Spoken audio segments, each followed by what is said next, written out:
tous. Dans ce nouveau numéro, nous sommes là pour décortiquer l'actualité de la semaine et ce dimanche, nous avons le plaisir de recevoir pour vous, pour la toute première fois sur ce plateau, Alain Bolodia. Qui est-il? Certainement vous le connaissez, il est président du parti politique, un parti de l'opposition, Lèvons-nous et Bâtissons. Il est également coordonnateur de la nouvelle classe politique de l'opposition. C'est bien sûr avec lui que nous allons donc décortiquer l'actualité de la semaine qui reste notamment dominée par la situation dans la partie est de la République démocratique du Congo. Alain Bolodia, bonsoir. Bonsoir madame, bonsoir à tout le monde. En tout cas, merci beaucoup pour l'opportunité. Un plaisir de vous avoir dans Info 7. Un plaisir partagé. Alors, vous êtes président d'un parti politique de l'opposition, Lèvons-nous et Bâtissons. Alors, parlez-nous un peu de votre parti à ce jour. Oui, Lèvons-nous et Bâtissons, en abrégé, les BAT, est tiré du livre de Néhémie, chapitre 2, verset 18. Ah, vous êtes chrétien? Oui, nous le sommes apparemment tous, sauf qu'il y a deux autres amis qui viennent de nous rejoindre, mais qui sont des musulmans. Okay. Mais qui ont quand même cru à votre vision. Oui, mais Néhémie, eux aussi croient en Néhémie. Parce que ce sont deux personnes qui ont eu à changer l'histoire de ce qu'eux appellent les enfants d'Israël. Et donc, naturellement, tous ceux qui s'intéressent à l'histoire connaissent l'histoire de Néhémie, au-delà de la religion. Parce qu'il fut un père fondateur du nouveau Israël actuel. C'est-à-dire qu'il a eu à participer de manière substantielle dans la conception de nouvelles politiques. Néhémie était un déporté. Et son pays a été déchiré. Il y avait la destruction à un certain niveau. Il s'est décidé, là où il était en déportation, de revenir justement pour rebâtir. C'est-à-dire que nous considérons la situation que nous avons aujourd'hui comme celle d'Israël à une certaine époque. La situation en RDC. Et donc, en RDC. Donc, nous pouvons aussi avoir des Néhémies, des gens qui viennent justement pour rebâtir l'État. Et donc, c'est sur base de cette philosophie que nous avons créé notre parti. Et cela fait combien de temps depuis la création de votre parti politique? L'idée a germé il y a bien longtemps. Et nous avons enclenché le procédure au niveau de l'administration, ça fait 2 ans. Ça fait 2 ans. Oui, nous attendons effectivement. Est-ce que c'est une façon de nous dire que pour l'instant, le parti n'existe que dans la capitale de la RDC? Non, non, notre parti, c'est déjà un état d'esprit. Vous pouvez devenir Néhémie si vous le voulez. Il y a beaucoup d'adhérents et je pense que nous avons plus d'adhérents à l'étranger qu'au pays sur le plan statistique, bien que nous avons refait pratiquement les données parce que notre site web a été piraté. Et donc, naturellement, nous recommençons les adhésions en envoyant le fiche d'engagement et puis les dépliants. Et il y a beaucoup d'adhérents dans 15 pays de l'Europe. Nous avons une forte représentation. Ici, au pays, nous avons aussi touché 15 provinces. Il y a des gens qui adhèrent et nous jouons plus sur... nous faisons plus nous enregistrons plus nos adhésions à distance parce que nous avons effectivement un problème de moyens. Nous faisons nos réunions par Microsoft Zoom, c'est-à-dire qu'à distance. En ligne. En ligne. Voilà. Et nous organisons à telle enseigne d'avoir plus de données de province. Et donc aujourd'hui, nous pouvons prétendre avoir une forte représentativité. Alors, Alain Bolodia, vous êtes en République démocratique du Congo et vous suivez de près la situation sociopolitique de l'heure. Quelle est votre analyse de la situation d'abord sociale en République démocratique du Congo? Bon, la situation sociale n'est que la conséquence de la situation politique. Parce que depuis que nos amis prétendent être au pouvoir, nous sentons qu'effectivement, c'est un domaine... Oui, ils sont au pouvoir, vous voulez parler... Non, ils doivent le prouver, il ne suffit pas seulement de le dire. Parce que avoir le pouvoir, c'est avoir la capacité, les aptitudes de changer les choses. Nous sentons qu'ils sont en train de battre des l'aile et cela a des répercussions sur le plan social. Aujourd'hui, les Congolais deviennent plus pauvres qu'avant. Et notre pauvreté apparaît de plus en plus déshumanisante. Déjà par rapport aux données, il y a plus de 71% de pauvres dans notre pays. Des gens qui vivent en deçà de seuil de pauvreté, avec 0,25 $ par personne et par jour. Au-delà de ça, il y a une sorte de dichotomie qui s'impose à nous, parce que notre économie est en duel. Il y a de ceux qui sont dans le formel, d'autres sont dans le formel, et fort malheureusement, le formel est plus dominé par les étrangers. Et lorsqu'on nous présente des données sur base des agrégats macroéconomiques, on semble nous dire que nous devenons plus riches parce que le PIB ou le Oui, produit mais intérieur exactement, c'est ça. Vous pensez que c'est pas, ça ne reflète pas la réalité? du tout, madame. Nous sommes en train d'assister à une croissance économique appauvrissante. Croissance économique appauvrissante. C'est-à-dire qu'on exploite nos ressources. Il faut les savoir que ces ressources sont épuisables. Et ceux qui exploitent sont plus des étrangers, des expatriés. À la fin de leur production, ils renvoient leurs dividendes chez eux. Et d'ailleurs, ce qui reste, ce sont des miettes. Alors que la population... le vrai problème dans tout ça? Il y a un problème de politique. Toujours politique. Il y a un problème de politique. Ce sont des politiques contradictoires qui justifient dans une large mesure la situation que nous avons. Au-delà de ça, sur le plan interne, les inégalités sont de plus en plus croissantes. Les politiciens ont plus de moyens que les restes des Congolais. On crée plus de riches politiciens voleurs que des commerçants, des gens qui produisent. Riches politiciens voleurs. Effectivement. Ce sont là nos réalités. Vous les avez vus? Ils sont où? Mais je peux commencer à vous les citer. Allez, il y a quelqu'un qui vivait grâce au salaire de sa femme, qui considère aujourd'hui que 1 million c'est rien. Je cite ici M. Félix Sekedi. Il est devenu riche, insolemment riche, il vivait grâce au salaire de sa femme. Aujourd'hui... Vous étiez là, c'est lui-même qui l'avait dit. Il a dit, j'ai la vidéo, si vous voulez je peux vous l'envoyer.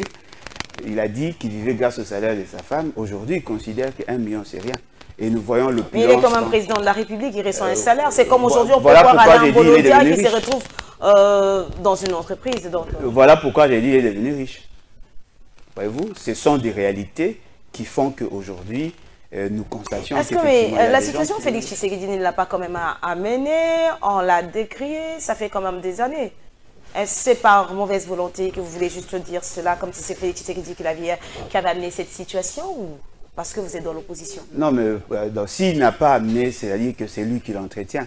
Parce qu'aujourd'hui, si vous regardez en termes d'inégalité, les inégalités sont plus croissantes aujourd'hui qu'hier. Peut-être vous ne le savez pas, il y a des indicateurs socio-économiques justement pour juger les niveaux des inégalités sociales. Hier, c'était combien? Si vous parlez de hier, vous voulez me faire allusion avant le départ de Joseph Kabila, bien sûr. Bon, je prends par exemple l'écart qu'il y avait entre un secrétaire général et un député. Aujourd'hui, un secrétaire général nous coûte moins de 400 $. Un député nous coûte pratiquement dans le 21 000, même au-delà. Voyez-vous, c'est-à-dire qu'il y a... Et dernièrement, on a dit que c'est pas 21 000, c'est quand même 5 000.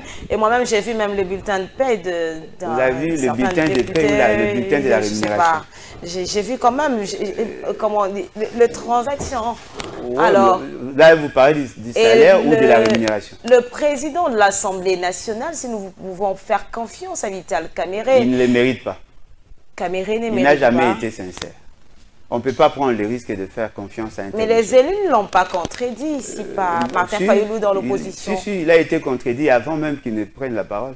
Parce que le montant qu'il a débité ne reflète pas la réalité. Mais certains qui sont passés sur... Le bulletin de paie que vous avez vu, ça faisait mention de combien, madame? On a repris quel montant? Probablement 14 millions. Mais au-delà de ça, ils ont des primes. Ils ont d'autres avantages. Ce n'est pas ce que lui avait dit. Aujourd'hui, un député... Mais sur ces plateaux, il y a quand même des députés qui ont confirmé cela. Hein? Ils ont confirmé quoi? Qui ont confirmé, c'est que le président de l'Assemblée ont-ils la capacité de dire autrement? Ont-ils la capacité de dire la vérité? Moi, je sais que l'Assemblée nationale et le Sénat, le jour, ils nous consomment 1 million de $ par jour en termes de frais de fonctionnement. C'est-à-dire qu'ils ont les salaires, certes, mais ils bénéficient aussi de frais de fonctionnement, mais surtout des autres avantages liés au fonctionnement. C'est-à-dire qu'aujourd'hui, si vous calculez le coût... Oui, en termes des institutions, c'est quand même connu qu'en RDC, les institutions prennent quand même beaucoup d'argent. Oui, mais comment répartissent-ils ces montants? Pour le fonctionnement des institutions, si. Oui, mais dans le fonctionnement, il y a les primes. C'est de ça qu'il s'agit en fait. On peut vous fixer 5 000 $ le mois, mais si vous agrégez les avantages, vous touchez pratiquement de 21 ou même 50 000 $. Ça dépend des fonctions. Madame, Messieurs, place à ce premier dossier de notre rendez-vous de la semaine.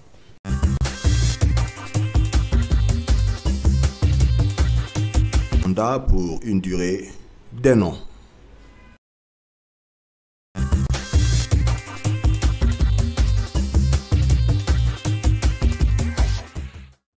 Alain Boloudia, comment est-ce que vous voyez, vous trouvez le leadership de Daniel Bumba à la tête de la capitale congolaise?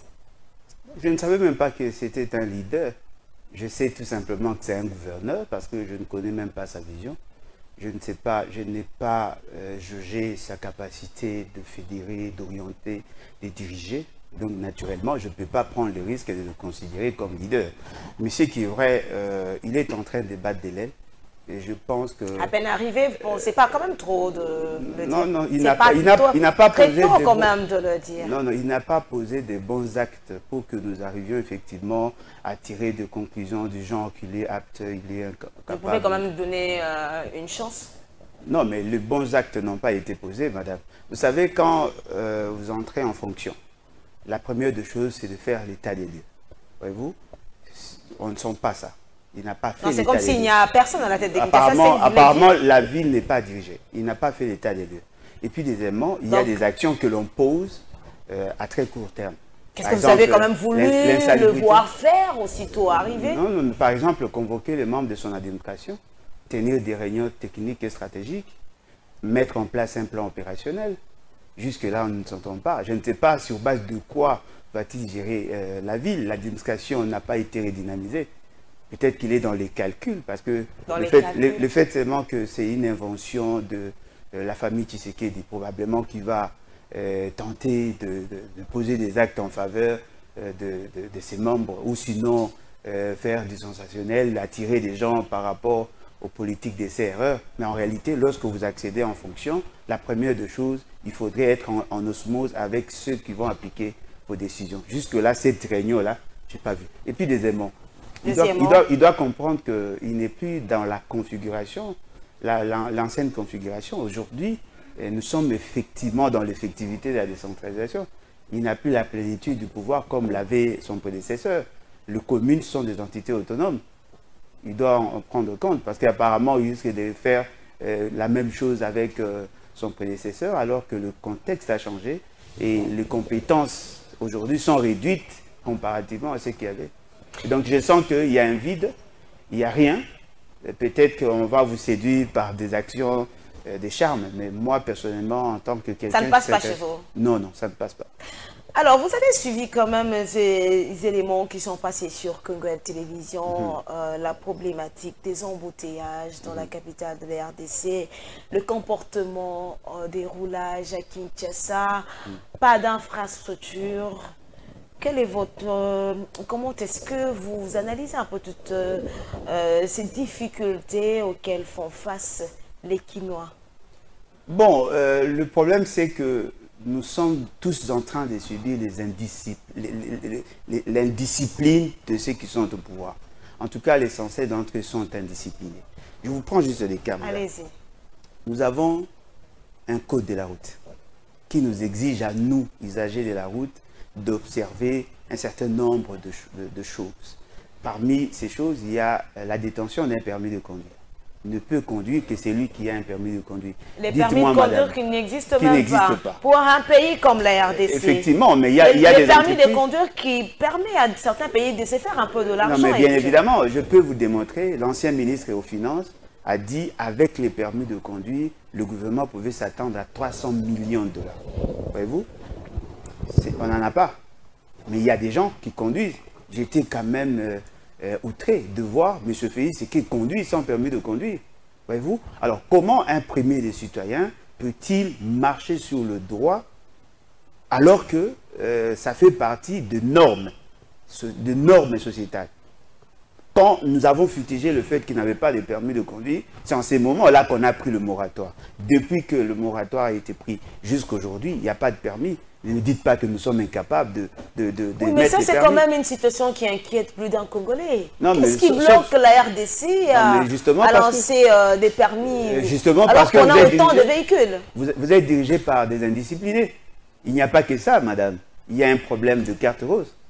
Peut-être que vous ne le savez pas, l'émission de carte rose a un problème. Ils ont suspendu le contrat sous prétexte que le frère à Kabila profitait de la situation. Ils ont donné le contrat à Serge Kassanda. Je pense, si je n'ai pas massacré son nom, Et fort malheureusement, ils n'avaient pas la technologie voulue. Par rapport aux principes qui gouvernent ces secteurs, ça relève de la compétence de la DGI.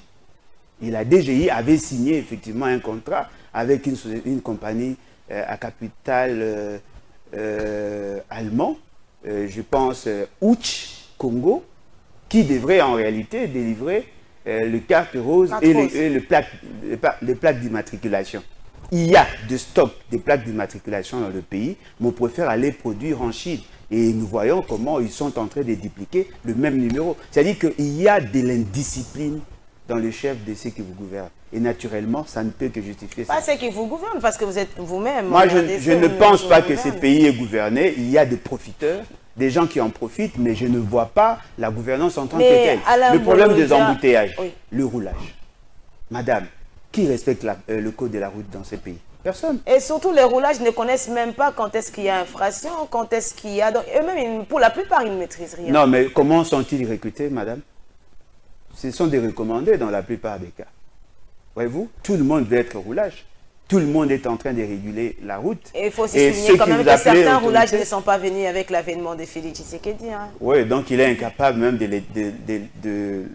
le faire partir, justement parce qu'il ne sait même pas comment procéder. Parce que tout ce que vous voyez là, ça reflète le niveau de vie et même le niveau de réflexion de ceux qui vous dirigent. Les désordres que vous voyez sur nos routes, c'est ça, c'est ce que nous vivons au niveau de la gouvernance. Ils sont de la même pratique, ils ne respectent rien. Ne voyez-vous pas que même ceux que vous appelez dirigeants n'ont pas la culture de respecter le code de la route? Ah oui, ils sont les champions à prendre des sensibilités. C'est-à-dire que vous êtes dirigés par des indisciplinés et naturellement, le peuple n'est que le reflet de ces indisciplinés.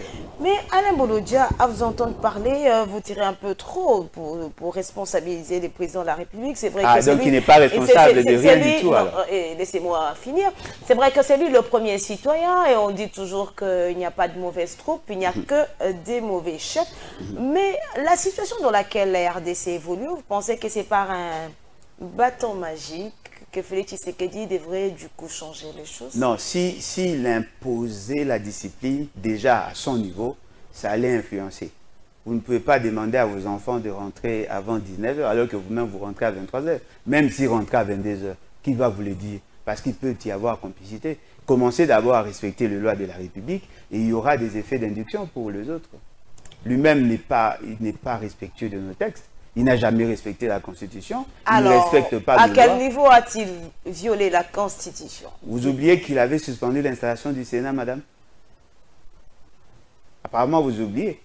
Il avait suspendu l'installation du Sénat. Voilà l'intention des peuples congolais qui sont en train de recevoir maintenant. Il a suspendu l'installation du Sénat. Ce n'est pas la première fois. Il ne fait que ça. Il ne fait que violer les accords qu'il a eu à signer en nous intégrant dans EAC.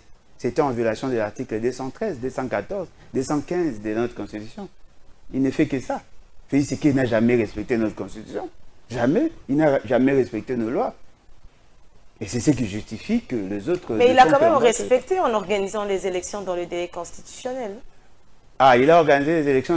Vous appelez ça l'élection? Ça, c'est le banditisme électoral. Ce ne sont pas les élections en tant que ou c'est parce que vous êtes dans l'opposition que vous parlez ainsi, parce qu'on a vu des félicitations qui sont venues quand même au-delà de frontières de la RDC. Ah, ce sont les autres qui doivent les féliciter et non la Constitution. Les Congolais n'ont pas rejeté. Ah, ils n'ont pas rejeté parce qu'ils n'ont pas pris des armes, en fait. C'est ça l'idée. C'est-à-dire qu'il est en droit de faire ce qu'il veut. On peut distribuer les machines. On peut avoir un président de la CENI. On vous a distribué une machine? Vous en avez eu chez vous? Non, on a distribué les machines aux membres de l'Union sacrée. Vous étiez là? Le tricheur en chef n'a fait que ça. Vous étiez là? Vous avez vu? Vous avez vécu? Ah, vous oubliez qu'il y a eu 82 députés qui ont été suspendus. Ils ont été éjectés du processus électoral. Apparemment, les gens ne veulent pas qu'on dise la vérité. Ils ont eu effectivement à se distribuer les machines. Ils ont violé les grands principes de la loi électorale. Et aujourd'hui, nous nous rendons compte que le pays est sous-dirigé justement parce qu'il y a l'immoralité. Alors, un monsieur comme ça qui n'a jamais respecté les lois de la République et la Constitution, pensez-vous vraiment qu'il peut influencer positivement les choses? Je ne pense pas. Madame, Messieurs, place à présent à ce deuxième dossier de notre rendez-vous de la semaine. Info 7 et on se retrouve juste après.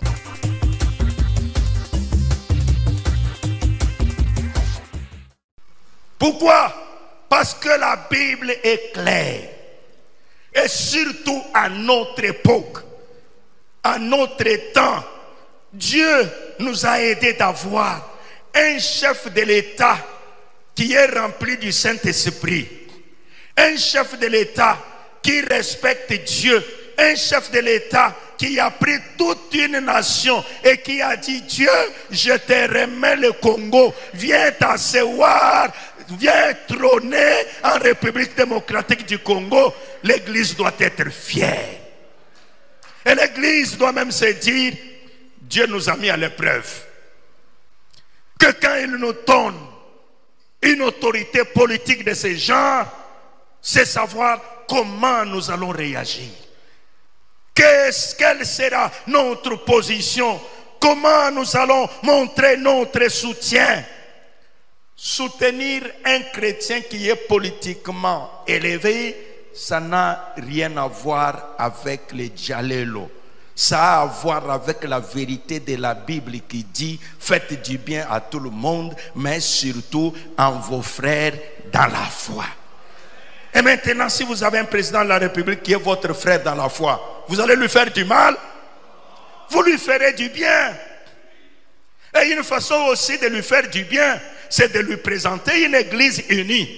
Quand il regarde et il se dit: est-ce que mes frères sont-ils divisés ou sont unis? S'il voit ses frères unis là où il est, dans son palais là, il se sentira regaillardi. Mais quand il voit ses propres frères qui se divisent, qui se déchirent, ça déchire son cœur.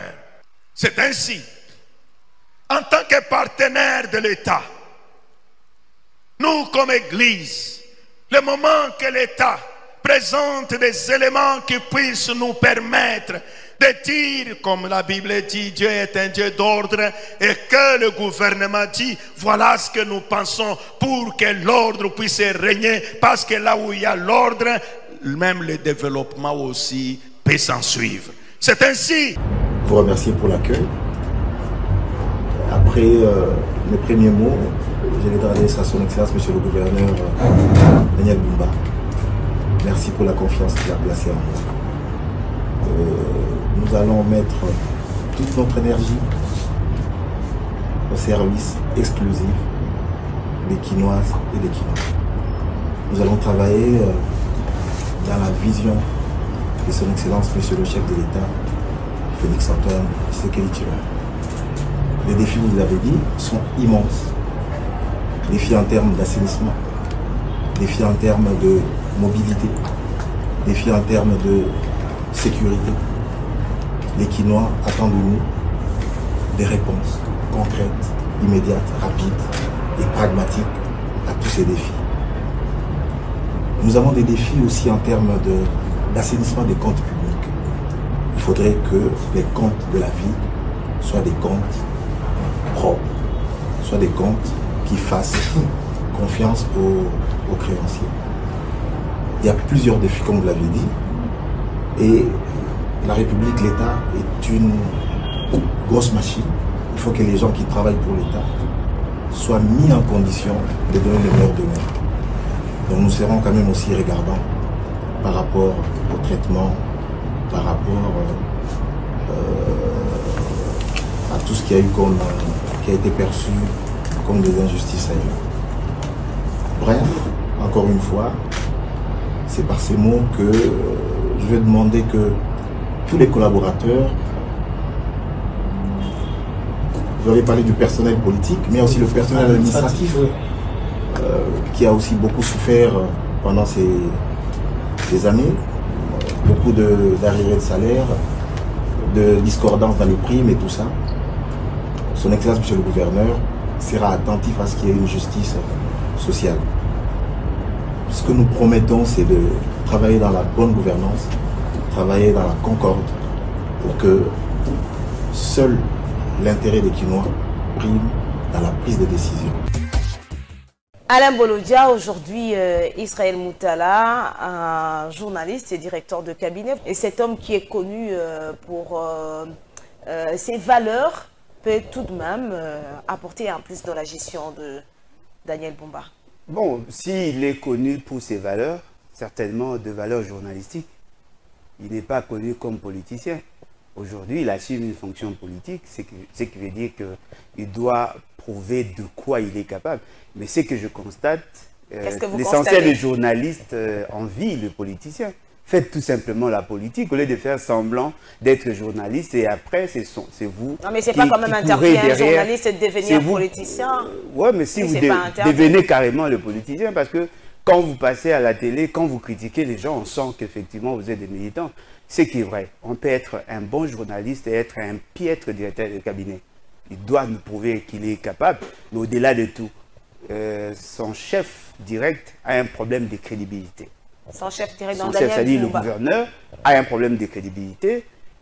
Son élection a été entachée de beaucoup d'irrégularités. On a parlé de la corruption. Mais au-delà de tout, ce monsieur n'a pas une vision adaptée à notre constitution. Alors, je ne sais pas qu'est-ce que lui va apporter en tant que directeur des cabinets, et surtout que nous savons comment les cabinets sont gérés. Dans ces cabinets, il y aura plus de militants de partis politiques et même le membre de la famille de Tshisekedi.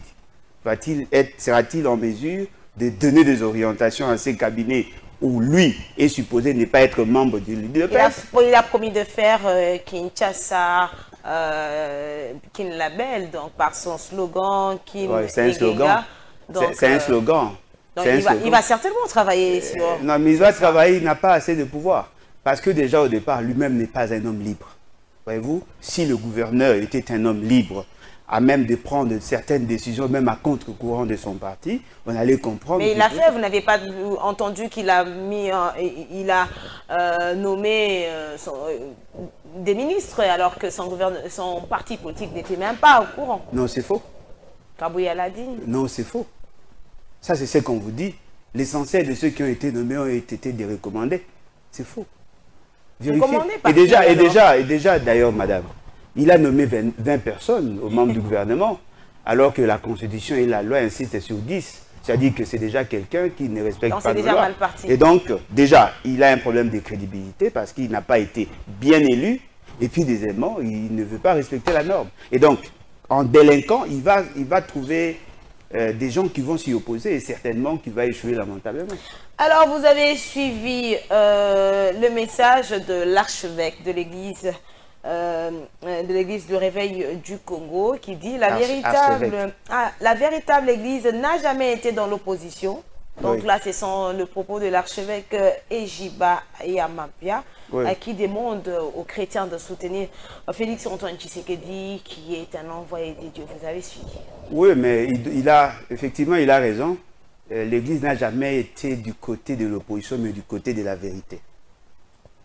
Parce que être dans l'opposition, cela veut dire vous combattez le pouvoir. Dans sa logique à lui, c'est-à-dire que l'Église doit être du côté de la vérité. Parce que Jésus, en qui il croit, dit il est le chemin, la vérité et la vie.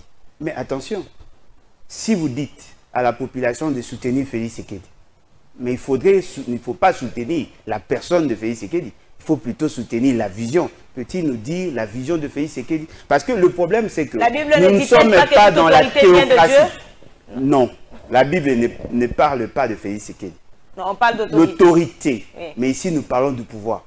Ce n'est pas le même concept. Et puis, Félix, deuxièmement, c'est pas une nous autorité. sommes... Non, mais attendez, madame. Nous sommes dans la démocratie. Ce qui s'oppose à la théocratie. C'est le peuple qui devrait, en réalité, se choisir un président. Mais lui, il est dans la philosophie de la théocratie, où c'est Dieu qui choisit. Supposons que Dieu ait choisi Félix Tshisekedi. Mais Dieu, certainement, le fera pour l'intérêt du peuple. Alors dites-moi, les détournements là répondent à quelle norme, à quelle exigence biblique? Lorsqu'on conditionne la population dans la pauvreté, lorsqu'on détourne l'argent, lorsqu'on signe des contrats contre les intérêts de la population. Donc la population elle-même ne réagit pas, elle est d'accord jusqu'à ce jour. Ah, la population est d'accord, ça veut dire que vous voulez me dire que la population est d'accord d'être pauvre et de voir des gens s'engraisser. Elle comprend la situation. Elle comprend la situation alors qu'il y a des détournements. Qui a du mal à comprendre. Et vous pensez que je ne fais pas partie de la population? Je fais partie de ces peuples. Alors pourquoi ne voulez-vous pas écouter ce que moi j'ai dit? Vous suivez ces pasteurs que je respecte par ailleurs. Ce qui est vrai, il y a de ces pasteurs, peut-être pas lui, il y a de ces pasteurs qui ont vendu leurs âmes pour attendre les M-Pesa. Nous pensons que l'Église doit être du côté de la vérité. L'Église doit soutenir le peuple pour que nous sortions de la situation de pauvreté. Commençons d'abord par cette Église. Vous voulez me dire qu'il n'y a pas de chômeurs? Alors, posez la question à ces pasteurs. Il n'y aura pas non plus pas 100%. Posez la question à ces pasteurs s'il a une idée sur la vision de création d'emplois. Lui, il est vieux. Lui, il bénéficie certainement des offrandes. Mais il y a de ses adeptes ou de membres de son Église qui attendent des résultats de la population. Nous avons un problème d'eau. Pensez-vous que c'est Dieu qui va résoudre ça? Nous avons mis en place un cadre de fonctionnement justement pour que nous résolvions le problème de la population. Alors, les pasteurs doivent éviter de donner l'impression comme si nous sommes dans un monde parfait où c'est Dieu qui agit. Si Dieu était le gestionnaire, c'est lui qui a choisi Félix Tshisekedi. Je pense que ce Dieu-là n'est pas honnête. Ah. Je pense. Un Dieu honnête ne peut pas soutenir le malheur de la population congolaise. Mais si devant Dieu, Félix Tshisekedi ne représente pas les malheurs, parce que vous n'êtes pas dans le secret. Non, mais attendez, madame, quels sont les signes qui démontrent que Félix Tshisekedi est le choix de Dieu? Un signe. Il n'a pas accédé au pouvoir par devoir simple. Ne pensez pas que Félix Tshisekedi a dédié le pays entre les mains de Dieu. C'est faux. Ils ont fait semblant d'organiser un culte au niveau de stade de martyrs. Ça a été rejeté par Dieu. Ah bon? Dieu, oui, parce que Félix Tshisekedi n'a pas été sincère. Mais ce sont les signes qui le prouvent. Quand Dieu bénit, a rejeté? Quand Dieu bénit une nation en lui dotant un bon président, la première des choses que l'on voit, certaines maladies disparaissent, la guerre disparaît. Ce n'est pas ce que nous vivons. Moi, je connais un peu bien la Bible, parce que je suis chrétien. Il n'a pas apporté la paix. La Bible dit aussi que tout sera facile. Non, mais si tout ne sera pas facile... Vous connaissez quand même l'histoire des enfants d'Israël, non? Oui. Ça n'a pas été facile. Oui, mais attention. Alors, Dieu a choisi... Pourquoi vous voulez que le soit facile aussi? Dieu a choisi David. Dieu a choisi Saül. N'oubliez pas, mais Saül a été vomi. Ce n'est pas pour rien que David est venu. Quand même, voilà. Il avait été choisi. Non, il a été choisi pour une mission spécifique. Mais après, il a été rejeté pour être remplacé par David. Tshisekedi peut être aussi choisi pour une mission. Tshisekedi est choisi par... Si c'est Dieu qui l'a choisi, eh bien Kabila est Dieu parce que c'est Kabila qui l'avait choisi. Je ne pense pas que Dieu pour quelque chose dans ce qui nous arrive. Comment voyez-vous aujourd'hui la situation bien sûr au sein du parti présidentiel? Je préfère, en tout cas je souhaite l'éclatement de ces partis au plus vite. Si seulement ces pasteurs étaient vraiment envoyés par Dieu, que le parti UDPS disparaisse. Peut-être que le plus grand problème... Peut-être que le plus grand problème de Félix Tshisekedi, c'est l'UDPS. Parce qu'on ne peut pas avoir Félix Tshisekedi choisi par Dieu et UDPS comme son parti. C'est un cancer. Vous avez quel problème avec l'UDPS? Non, mais le problème du pays résulte essentiellement de mauvaises décisions prises par l'UDPS. Je peux vous les démontrer, madame, en 3 minutes. Oui, allez-y. Vous avez ces 3 minutes pour nous démontrer. Non, mais effectivement, vous savez que nous sommes nés une république démocratique. En 1960, ce sont les pères de l'UDPS qui ont formaté le coup d'État. 60-65. L'azérianisation, c'est l'UDPS. Voyez-vous? Le pillage, 91-93, UDPS. L'embargo, 92, UDPS. La signature avec l'AFDEL, 1996, UDPS. Voyez-vous? 99, 98, avec Laurent Désiré Kabila, UDPS. 2002, Sun City, UDPS. La forfaiture électorale, 2018, UDPS. Les détournements de fonds, UDPS. UDPS, pour nous, l'État, c'est un cancer. Alors, si ces partis disparaissaient, ça va nous aider certainement à voir... Donc, vous voulez dire que le mal aujourd'hui... C'est l'UDPS. Je voulais démontrer de 1960 à ces jours. Ce sont le père de l'UDPS qui nous ont mis... Ce n'est pas la voix de l'opposition qui vous fait dire... Mais l'UDPS était hier dans l'opposition, madame. Non, parce qu'aujourd'hui, vous ne voulez pas peut-être c'est la tête de Félix Tshisekedi et son parti... Non, mais Félix... Non, mais dites-moi... Les deux choses qui vous mettent un peu mal à l'aise... Non, mais dites-moi, madame, comment un parti sérieux peut-il avoir un candidat comme Félix Tshisekedi? Candidat président. Nous parlons de la question de gouvernance. Nous avons un pays qui est en difficulté et on choisit Félix Tshisekedi. Le seul critérium ou les seuls critères qui ont milité en faveur de son choix, c'est le fait d'être fils à son père. Au-delà de ça, il n'a aucune autre qualité pour être candidat. Alors, ils ont fait de lui candidat Et fort malheureusement, Kabila l'a soutenu pour faire de lui président de la République. Oui, mais et voilà les chaos. par plusieurs, parce qu'il est en train de changer les choses. Non, changer quoi? Il change les conditions de vie des Kabouya qui vendaient les carburants aujourd'hui, des biens boss. Non, mais la vie est toujours... Ah, mais voilà pourquoi ici, c'est ça les changements pour vous. Je constate que le pays n'est pas géré. L'essentiel des Congolais souffre, madame. L'essentiel des Congolais souffre. Alors, nous devons un peu... Mais les changements viennent toujours avec des souffrances, non? Non, mais pourquoi on ne doit pas souffrir tous ensemble et partager le bonheur ensemble? Pourquoi devons-nous avoir des gens qui deviennent riches et d'autres qui deviennent pauvres? Même dans la Bible, tout le monde n'avait pas souffert ensemble. Hein? Ah, vous voulez qu'on réitère les histoires de la Bible? Mais il y a eu un moment où Salomon, qui était roi, il y a eu prospérité pour tout le monde. Ce moment est en train d'arriver. Pourquoi vous êtes pressé? Vous ne voulez pas donner la chance? Et vous n'êtes pas pressé? Madame, j'ai 47 ans. Derrière moi, il y a des jeunes qui croient en ma vision. Pensez-vous vraiment qu'on est pressé, nous? 64 ans après, on a 71% de pauvres. Pensez-vous vraiment qu'on est pressé? Apparemment, on n'est pas pressé. Ce sont les dirigeants qui sont pressés pour s'enrichir. Parce que s'ils avaient initié de bons projets, peut-être que nos jeunes allaient trouver des emplois. Madame, je suis jeune. J'étais jeune. J'étais jeune. Vous êtes en train de vieillir. Mais bien évidemment. Mais le pays, ne veut pas nous servir. On nous a dit que nous étions une génération sacrifiée. On veut sacrifier les générations qui viennent après nous. Je dis non. Et surtout que son père a y participé dans cette forfaiture-là. Cela doit s'arrêter. Nous avons besoin d'avoir un pays... Et comment comptez-vous arrêter cela? Non, mais par la révolution populaire. Parce qu'apparemment, le système politique étant grippé, bloqué, il faut qu'il y ait la révolution populaire. Avec l'article 104. Le mécanisme démocratique. Lequel? L'article 104. Allez-y, cet article dit quoi? Il dit qu'il faut faire échec à toute personne qui prend le pouvoir par la force. C'est le cas pour M. Félix Tshisekedi. Et qu'il mais il ne l'a pas pris par la force. Si, il a utilisé l'armée pour se maintenir au pouvoir. Il y a eu une élection. Vous appelez ça élection, madame? Oui, mais on va parler de l'élection. Il y a eu élection. Il y a aujourd'hui même certains membres de l'opposition qui sont à l'Assemblée nationale. Certains comme qui, par exemple? Comme qui de l'opposition? Citez-moi un opposant qui est là-bas. Comme qui? Vous voulez citer le membre d'Ensemble? Mais Ensemble, ce sont des Tshisekidistes, en fait. Alors, Matata Pogno? Non, mais il vient à peine d'entrer en politique active. Il est là. Mais il est quand même dans l'opposition. Non, mais s'il le dit, il doit le prouver. Moutamba est dans l'opposition. Était. Moutamba était avec Kabila. Kabila est le géniteur du système Tshisekedi. Moutamba n'est pas dans l'opposition. Moutamba est du pouvoir. C'est lui qui a servi Félix Tshisekedi à légitimer sa CENI, son bureau de la CENI. Et donc il a quitté l'opposition il y a deux ans. Non, mais vous ne citez que des gens qui ont des acquaintances avec Félix Tshisekedi. Citez-moi des gens qui finalement, vous voulez dire que toutes ces personnes dans l'opposition... On ne peut pas combattre Tshisekedi et supporter d'être membre de l'Assemblée. Si vous dites que les élections ont été mal organisées, vous ne pouvez pas en être bénéficiaire, madame. Vous avez contesté les résultats, mais vous siégez.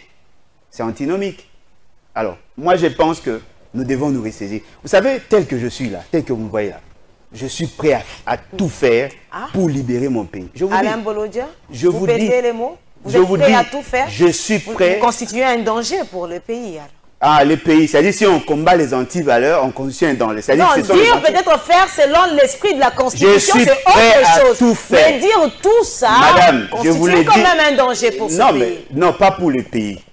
Pour les récalcitrants, pour les délinquants. Non, parce que ceux qui vous suivent en ce moment, ce peuple congolais, c'est pas tout le monde qui est d'accord avec. Non, mais madame, même Jésus n'a pas eu l'unanimité. Alors, je suis prêt à tout faire. Donc si vous êtes une personne qui ne peut pas respecter la Constitution, c'est vous pensez que c'est moi qui ne respecte pas la Constitution? Parce on est en train de violer. Non, madame, pourquoi veulent-ils changer la Constitution? Ce n'est pas moi qui ai pris l'initiative de changer la Constitution. Moi, je la défends, par contre. Ils veulent changer la Constitution justement parce qu'ils ont des deals. Et vous serez surpris d'apprendre demain que parmi les raisons qui vont leur pousser à changer la Constitution, il y a notamment les dispositions de certains articles, l'article 219. Mais dans la révision, il y a des articles qui sont aussi verrouillés qu'on ne peut pas toucher. Non, mais eux ne parlent même pas de la révision, du changement de la Constitution. Vous savez que pour que nous cédions notre eau au Tchad, il faut soit aller au référendum ou soit changer la Constitution. Vous savez que pour que le Banyamulenge ait la nationalité d'origine, on doit changer de Constitution. Ils sont dans cette logique. Et vous pensez que tout celui qui s'élève contre cette vision machiavélique et contre la patrie. Non, ce sont eux par contre qui sont contre la patrie. Et moi je suis prêt à tout faire pour leur faire échec. Sur pied de l'article 104. C'est constitutionnel, madame, et j'insiste là-dessus. C'est constitutionnel. Oui, j'aimerais que vous restiez dans la Constitution que de dire que vous êtes... Article 64, tout Congolais a le droit de faire échec. C'est un devoir sacré.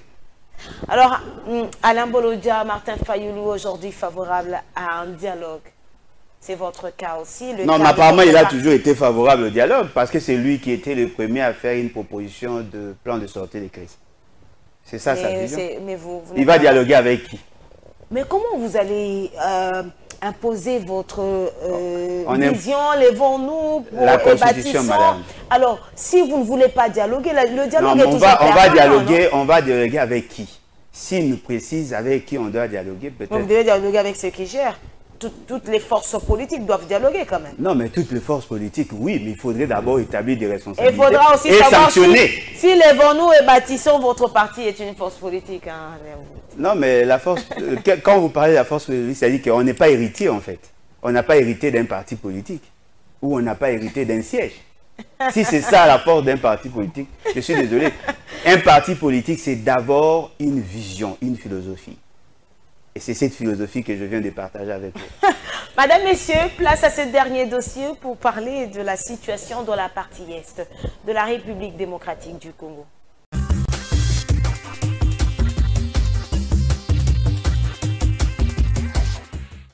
Les conditions de sécurité dans l'est de la RDC ont continué de se dégrader, atteignant des niveaux alarmants de violence et de déplacement des civils. Je suis vivement préoccupé face à la progression rapide du mouvement du 23 mars M23 au Nord Kivu et de son expansion également vers le Sud Kivu. En dépit des nombreuses opérations menées par les FARDC, souvent appuyé par la MONUSCO et la SAMI-DRC. Ces 2 dernières semaines, le M23 a pris plusieurs localités stratégiques au Nord Kivu, notamment la ville de Kanyabayonga, située à cheval sur les territoires du Lubero et du Rutshuru. Lors de la dernière offensive militaire en date, le M23 et ses partisans ont incendié plusieurs bases des FARDC, ce qui a entraîné de nouveaux déplacements de population et est venu accentuer une situation humanitaire et des droits humains déjà catastrophique. Au Sud Kivu, les M23 a atteint également le territoire de Calais, alors que des tirs indirects ont touché Minova et d'autres villes alentours, tuant et blessant plusieurs civils et entraînant de nouveaux déplacements. Dans le sud de la province, des rumeurs d'infiltration du M23 sur les plateaux d'Uvira, de Fizi et de Mwenga sont venus exacerber les tensions dans les communautés locales, ce qui mérite l'attention urgente des autorités locales. Il s'agit du tout premier briefing presse du gouvernement souminois organisé par le ministre de la Communication et des Médias, Patrick Mouyaya. Ce jour, le porte-parole du gouvernement a convié les journalistes à comprendre de près les aspects diplomatiques de la guerre de l'Est. Ce soir, nous avons voulu non seulement vous la présenter sommairement, parce que nous ne ferons pas le résumé de tout son parcours, mais aussi vous présenter d'abord les grandes orientations diplomatiques pour ces nouveaux quinquennats. La chef de la diplomatie congolaise a tenu à éclairer l'opinion nationale et internationale sur la question du prétendu dialogue entre Kinshasa et Kigali en Tanzanie. Je vais d'abord rappeler le contexte exact de cette rencontre à Zanzibar.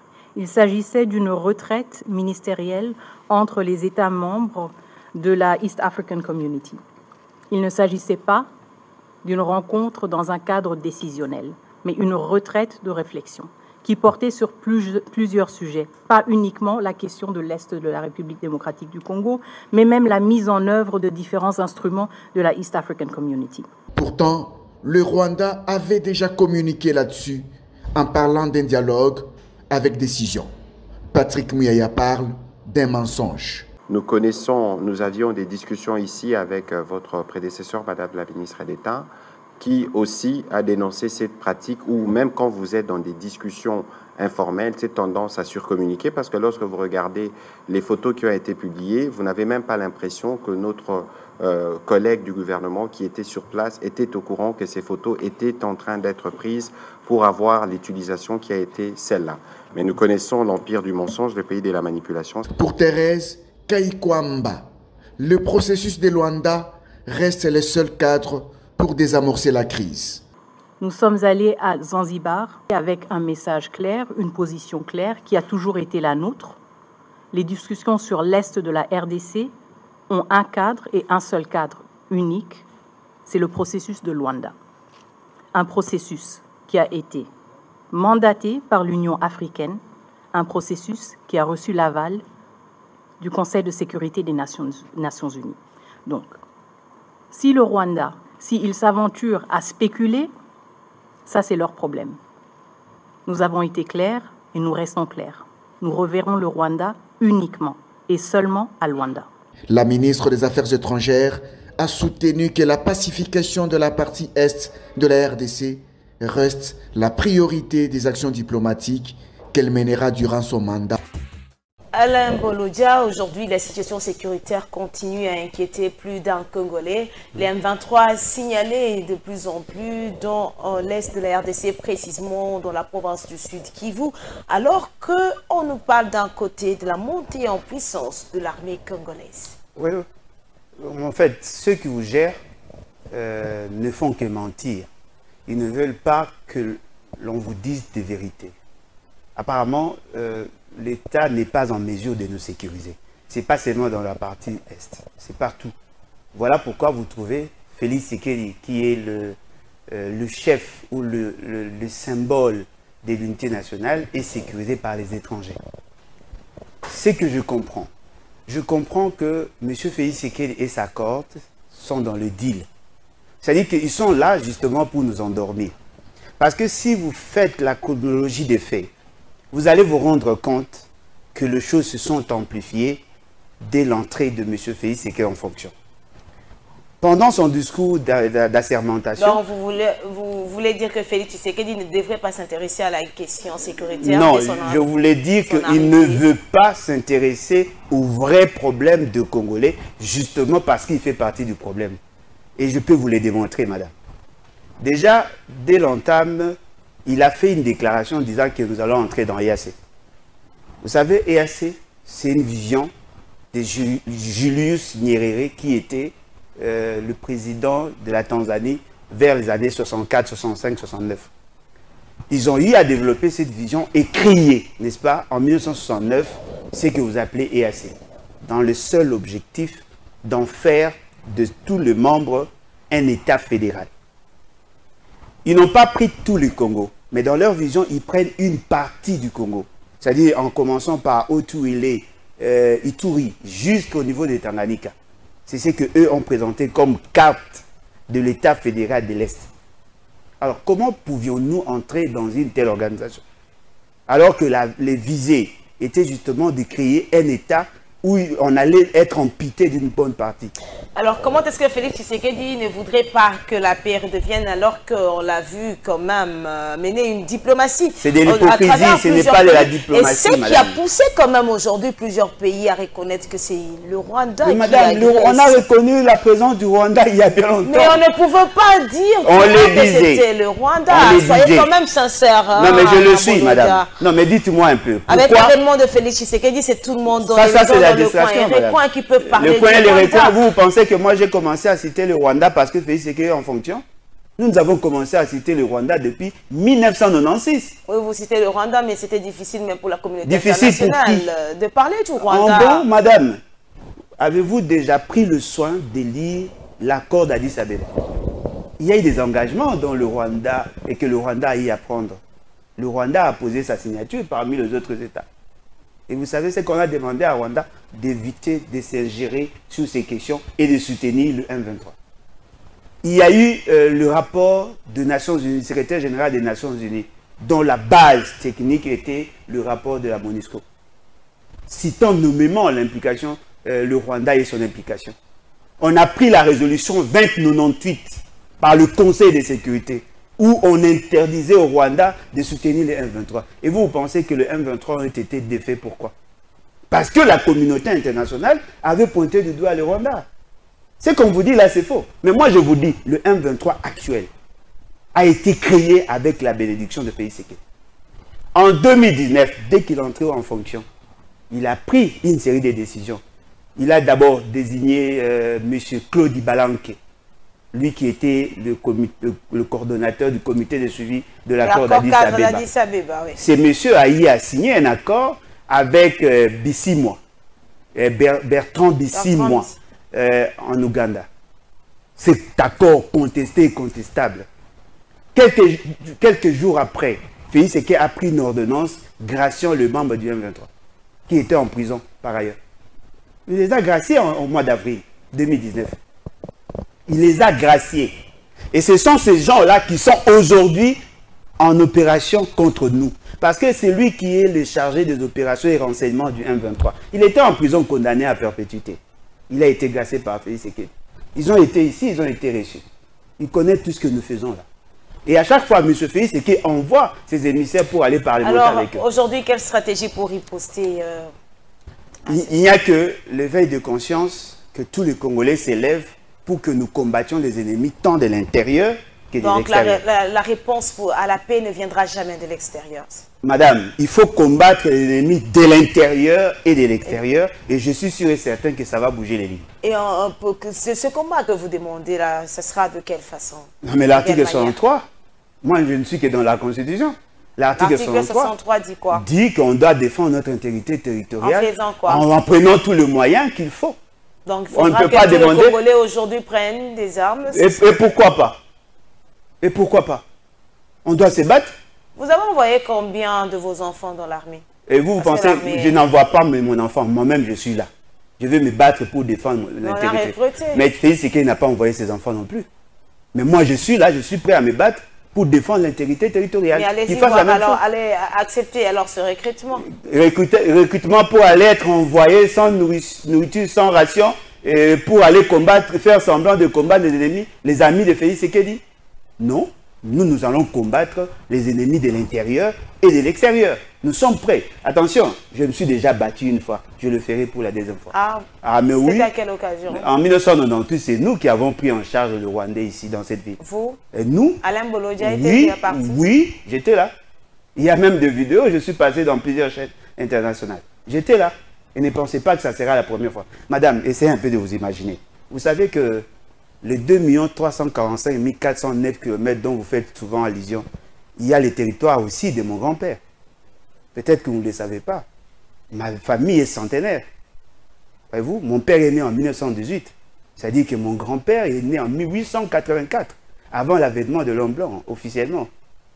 Voyez-vous, je suis de la lignée de ceux qui sont battus pour que nous ayons ces territoires-là. Je ne veux pas accepter un groupe de gens s'aventurer. Dans les prochains jours, nous allons vous voir à l'œuvre. Madame, je le fais déjà. Vous ne voyez pas que je combats les ennemis de l'intérieur? Vous ne l'avez pas senti? On va les combattre. Parce que l'intégrité territoriale n'est pas à négocier. Notre identité en tant que nation, en tant que peuple, n'est pas à négocier. Je n'accepterai jamais qu'on tue mes frères avec ces semblants de politique polluée, des gens qui soufflent le chaud et le froid. Vous voulez justifier la photo? Bon, vous voulez nous dire que la photo là, vous ne saviez pas qu'on allait diffuser? On vous reproche pas le fait d'avoir pris la photo, on vous reproche le fait de vous retrouver avec les ennemis de la République. Ici, vous nous dites que vous ne parlementerez jamais avec ces gens-là. Mais on vous trouve sur la photo, vous dites non, c'était pas dans ces cadres. Et d'ailleurs, on ne savait même pas qu'on allait prendre la photo. Est-ce que nous vous reprochons la photo? De Louise Mushikiwabo. Madame, elle est rwandaise. Elle est rwandaise. Elle défend les intérêts de son pays. De l'autre côté, il n'y a personne qui nous défend. Non, la RDC n'est pas encore à mesure de défendre ses intérêts. Votre ministre en charge des médias, il prend des photos selfie avec Kagame. C'est lui qui a dit que le Kinyarwanda, c'est une langue congolaise. C'est lui. Peut-il nous dire dans quelle tribu, de quelle tribu, dans quelle province, ou sur base de quelles données historiques, où le Kinyarwanda est une langue congolaise? Alors, madame, messieurs, c'est complètement fini. Alain Bolodia, vous allez donc le voir sur terrain, hein, il a promis. de combattre pour la RDC. Alors, c'est complètement fini. Vous aviez quelques minutes pour vous adresser à cette population qui a eu le plaisir de vous suivre dans Info 7. On ne libère pas un peuple. Le peuple se libère. M. Félix Séké a commis beaucoup de bourdes. Il continue à en commettre. Il n'a pas l'humilité nécessaire pour nous diriger. Nous sommes en face des ennemis. Oui, ils sont organisés. Probablement qu'ils sont plus intelligents que ceux qui nous dirigent. Mais ils ne sont pas plus puissants que le peuple. Un peuple déterminé est plus redoutable qu'une bombe atomique. Je dois dire aux Congolais, ne perdez pas espoir. Nous devons nous battre. Si Lumumba est mort pour ce pays, je peux le faire aussi. Comme tous les Congolais peuvent le faire. Je l'ai dit et je défie quiconque. Si vous allez dans l'histoire de ces pays, vous allez citer mes arrière-grands-pères. Voyez-vous? C'est-à-dire que ça ne sera pas la première fois. Ne pensez pas que la vie a commencé par Tshisekedi. Nous nous sommes battus, moi, que ce soit mes oncles, se sont battus pour ces pays. Voyez-vous? Voilà nous pouvons le faire. Non, mais je n'ai pas de choix, madame. J'ai des enfants. Je dois protéger mes enfants. Je ne veux pas donner à mes enfants un pays instable juste parce qu'il y a des gens qui préfèrent festoyer alors que nos militaires font de patrouille à pied. Nous devons nous battre et nous n'avons pas d'autre choix. Alors, madame, messieurs, c'est complètement fini. Alain Bolodia, merci d'avoir répondu à nos questions. C'est à moi de vous remercier, madame. Avec le plaisir de vous retrouver prochainement. Et surtout si l'article 104 est enclenché, ça serait mieux. Je rappelle que notre invité de ce jour est président national du parti politique Lèvons-nous et bâtissons. Il est également coordonnateur de la nouvelle classe politique de l'opposition en République démocratique du Congo. Madame, messieurs, merci de nous avoir suivis et n'hésitez pas toujours de nous écrire. Et la porte de Info 7 reste toujours grandement ouverte à tout le monde. Merci. Alors, je ne cesserai de le dire, Info 7, une émission de Congo Web Télévision. Info 7, votre émission. Info 7, notre émission. Eh bien, c'est complètement fini. On se retrouve le dimanche prochain pour un nouveau numéro de Info 7. Au revoir.